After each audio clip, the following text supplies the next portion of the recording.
Hi friends, welcome to my mini vlog. ಮೊದಲನೇದಾಗಿ ವಿಶ್ವಗುರು ಬಸವಣ್ಣನವರ ಜಯಂತಿಯ ಶುಭಾಶಯಗಳು, ಹಾಗೆ ಅಕ್ಷಯ ತೃತೀಯ ಶುಭಾಶಯಗಳು. ನನ್ನ ವಾಯ್ಸ್ ಸ್ವಲ್ಪ ಪ್ರಾಬ್ಲಮ್ ಇದೆ, ಯಾಕಂದರೆ ಹೆಲ್ತ್ ಸರಿ ಇಲ್ಲ, ಅದಕ್ಕೋಸ್ಕರ ಬೆಳಿಗ್ಗೆ ಬೇಗ ಎದ್ದು, ಇದು ನಿನ್ನೆ ವಿಡಿಯೋ ಆಗಿರುತ್ತೆ, ಬೇಜಾರು ಮಾಡ್ಕೊಳ್ಳೋದಕ್ಕೆ ಹೋಗಬೇಡಿ. ನಾನು ಬೆಳಿಗ್ಗೆ ಬೇಗ ಎದ್ದು ಎಲ್ಲ ಕೆಲಸ ಎಲ್ಲ ಮುಗಿಸಿ ಪೂಜೆ ಎಲ್ಲ ಮುಗಿಸ್ದೆ. ಯಾಕಂದರೆ ಹಬ್ಬ ಇತ್ತಲ್ವ, ಅಂದರೆ ಬಸವಣ್ಣವ್ರ ಜಯಂತಿ ಇತ್ತು, ಹಾಗೆ ನಕ್ಷತ್ರ ತೃತೀಯ ಇತ್ತಲ್ವ, ಅದಕ್ಕೇ ಮನೇಲಿ ಬೇಗ ಪೂಜೆ ಮುಗಿಸೋಣ ಅಂತ ಅಂದ್ಬಿಟ್ಟು, ನಾನಂತೂ ಹಬ್ಬ ದಿನಗಳಂತೂ ಎಷ್ಟೇ ಹುಷಾರಿಲ್ಲ ಅಂದ್ರೂ ಪೂಜೆ ಮಾತ್ರ ಮಾಡೋದನ್ನು ನಿಲ್ಲಿಸೋದಿಲ್ಲ. ಅದಕ್ಕೇ ಹೆಲ್ತು ಸರಿ ಇರಲಿಲ್ಲ. ಆ್ಯಕ್ಚುಲಿ ಜ್ವರ, ಫುಲ್ ಕೋಲ್ಡ್ ಎಲ್ಲ ಆಗಿತ್ತು. ಆದ್ರೂ ಬೆಳಗ್ಗೆ ಎದ್ದು ಸ್ನಾನ ಎಲ್ಲ ಮಾಡಿ ಪೂಜೆ ಎಲ್ಲ ಮುಗಿಸ್ದೆ. ಹಾಗೆಯೇ ಸಿಂಪಲ್ಲಾಗಿ ರೆಡಿಯಾಗಿದ್ದೆ, ಯಾಕಂದರೆ ನಮ್ಮ ರೋಡಲ್ಲೇ ಒಂದು ಗೃಹ ಪ್ರವೇಶ ಇತ್ತು. ನಮ್ಮ ರೋಡಲ್ಲೇ ಅಂದರೆ ನಮ್ಮ ಮನೆಯಿಂದ ಒಂದು ಮೂರು ನಾಲ್ಕು ಮನೆ ಮುಂದೆ ಗೃಹ ಪ್ರವೇಶ ಇತ್ತು. ಅದಕ್ಕೇ ನಾನು ಮತ್ತು ನಮ್ಮ ಪಕ್ಕದ ಮನೆಯವರೆಲ್ಲ ರೆಡಿಯಾಗಿ ಹೋದ್ವಿ. ಅಲ್ಲಿ ಸತ್ಯನಾರಾಯಣ ಪೂಜೆ ಎಲ್ಲ ಮಾಡಿದರು.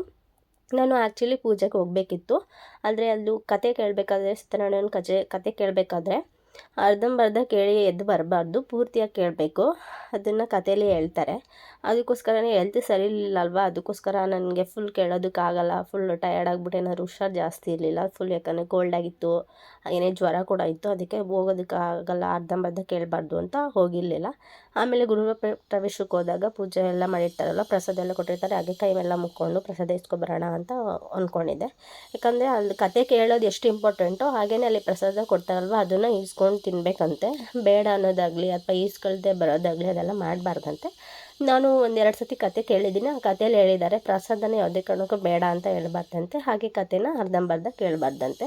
ಅದಕ್ಕೆ ಅದೆಲ್ಲ ಗೊತ್ತಿತ್ತಲ್ವ ಅಂದ್ಬಿಟ್ಟು ಹೋಗಿರಲಿಲ್ಲ. ಅದೆಲ್ಲ ಮುಗಿಸ್ಕೊಂಡು ಪ್ರಸಾದ ಎಲ್ಲ ತಿಂದ್ಕೊಂಡು, ಹಾಗೆ ಅಲ್ಲಿ ಊಟ ಎಲ್ಲ ಮಾಡಿಸಿದ್ರು, ಅದೆಲ್ಲ ಊಟ ಎಲ್ಲ ಮಾಡಿಕೊಂಡು ಮನೆಗೆ ಬಂದು, ಮನೆಗೆ ಬರೋಷ್ಟರಲ್ಲಿ ಒಂದು 2 ಗಂಟೆ ಆಗಿತ್ತು. ಫುಲ್ ಟಯರ್ಡ್ ಆಗಿತ್ತು, ಸ್ವಲ್ಪ ರೆಸ್ಟ್ ಮಾಡಿದ್ವಿ. ಇದಾಗಿತ್ತು ಈ ವಿಡಿಯೋದ ವಿಷಯ. ಈ ವಿಡಿಯೋ ನಿಮಗೆ ಇಷ್ಟ ಆಗಿದ್ದರೆ ಲೈಕ್ ಮಾಡಿ, ಹಾಗೆ ಕಮೆಂಟ್ ಮಾಡಿ, ಹಾಗೆ ಶೇರ್ ಮಾಡಿ, ಹಾಗೆ subscribe to my channel. Thank you all, support me and subscribe to my channel.